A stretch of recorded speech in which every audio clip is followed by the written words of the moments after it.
Most people love to hate him, but what if Rob Manfred saved baseball? While fans criticized every move behind the scenes, he literally changed the game. From rule changes to speeding up play and even handling massive crises, he made bold choices when the sport needed it most. Did he mess up along the way? Absolutely. But step back for a second, and you might see a different story. This is how the most criticized commissioner may have just saved America's pastime. Rob Manfred didn't walk into an easy job. When he became the commissioner of Major League Baseball in 2015, the game was slowly losing its grip on fans. Games were dragging on, and the action was disappearing. Younger people weren't watching, and participation in youth baseball had dropped. Fans were aging out, and it felt like the sport was stuck in a time capsule while everything else around it moved on. At first, Manfred tried to make small changes. He told players to stay in the batter's box, cut mound visits, introduced timers between innings, and even brought back bullpen carts, hoping pitchers would save time riding in. None of it worked. Games got longer, and nothing changed. If anything, fans got more annoyed, and players mostly ignored the rules. It looked like Manfred was swinging and missing, but he was setting the stage. Behind the scenes, he was testing bigger changes in the minor leagues. A pitch clock, banning the shift, bigger bases, robot umpires, runners on second and extra innings. These weren't random experiments.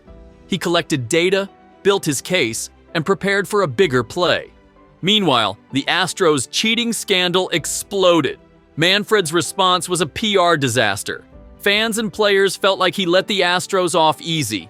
The hate for Manfred hit a new level. Every time he appeared in public, he got booed. Every new idea he pitched, no matter how small, was met with backlash. Then came 2020. The world shut down. Baseball went silent. Manfred had a chance to reboot the sport. He pushed for a shorter season and snuck in a couple of new rules under the excuse of health and safety: the ghost runner and the 3-batter minimum. This time, they stuck. It gave him a glimpse of what was possible. By 2021, things got worse. A lockout threatened to cancel the season entirely. Fans blamed Manfred, players bashed him online, and yet, somehow, just before the deadline, he cut a deal. Not only did the season happen, but he got what he wanted: a new committee that could fast-track rule changes. That was the real win. What happened next flipped everything. He rolled out a pitch clock, banned the shift, limited pickoff moves, expanded the bases. At first, players hated it. Some fans weren't sure. But then the season started. The games were faster. There were more hits, more stolen bases, more action. Everything fans had been begging for suddenly was happening. And just like that, baseball felt alive again. Attendance shot up, and younger fans started tuning in. The pitch clock alone shaved nearly 30 minutes off games. And for the first time in over a decade, the game wasn't just surviving, it was growing. This is where the story gets interesting. What came next showed that Manfred wasn't just trying to fix the game's pace. He was trying to change who the game was for. Manfred knew that baseball had a deeper problem than just slow games. It was about who could watch them. Millions of fans were blacked out from watching their teams for years due to messy local TV deals. It didn't matter if you paid for MLB TV. If your team was local, you couldn't watch them play. That's how bad it got. Manfred said enough. He wanted to fix blackouts for good. He planned to package all the local games under one roof so every fan could see their team no matter where they lived. But that wasn't easy. Big teams like the Yankees and Red Sox had their networks and weren't happy about the idea. They didn't want to lose control. Still, Manfred kept pushing. He knew this could be one of the biggest changes in the sport's future. At the same time, he started making moves internationally. Baseball had always been huge in a few countries, but he wanted it to be bigger everywhere.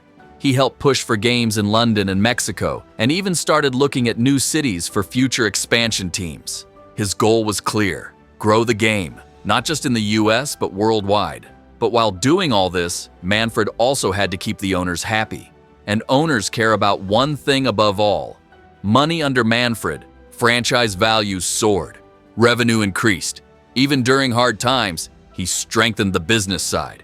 To the fans, that didn't always matter, but that was everything to the 30 billionaires who voted to keep him in charge. Still, Manfred kept his focus on the field too.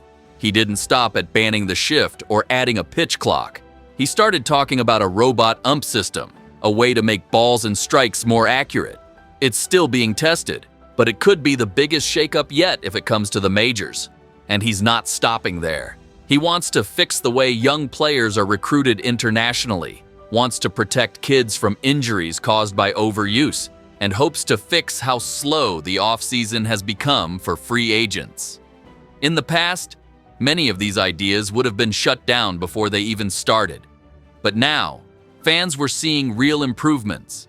They were watching faster, more exciting games. Kids were playing baseball again. Youth participation was rising even faster than in basketball and football. That hadn't happened in years. People who once hated Manfred started to admit it. The game was just better now. They weren't falling asleep during 3.5-hour snooze fests anymore.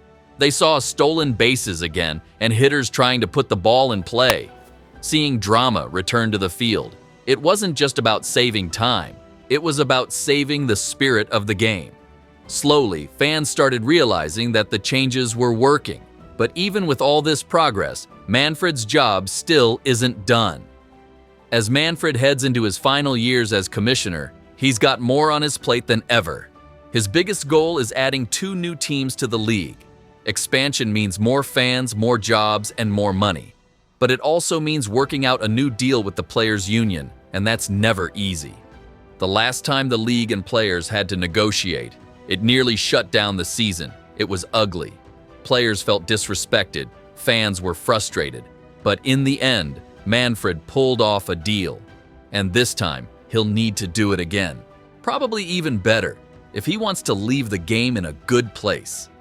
Manfred also wants to fix the way young players enter the league. Right now, there are big problems, especially with international signings. Some kids are pushed into deals when they're just 12 years old, and others lie about their age to get a shot. Manfred says he wants to clean that up and make it fair and safer for the next generation of talent.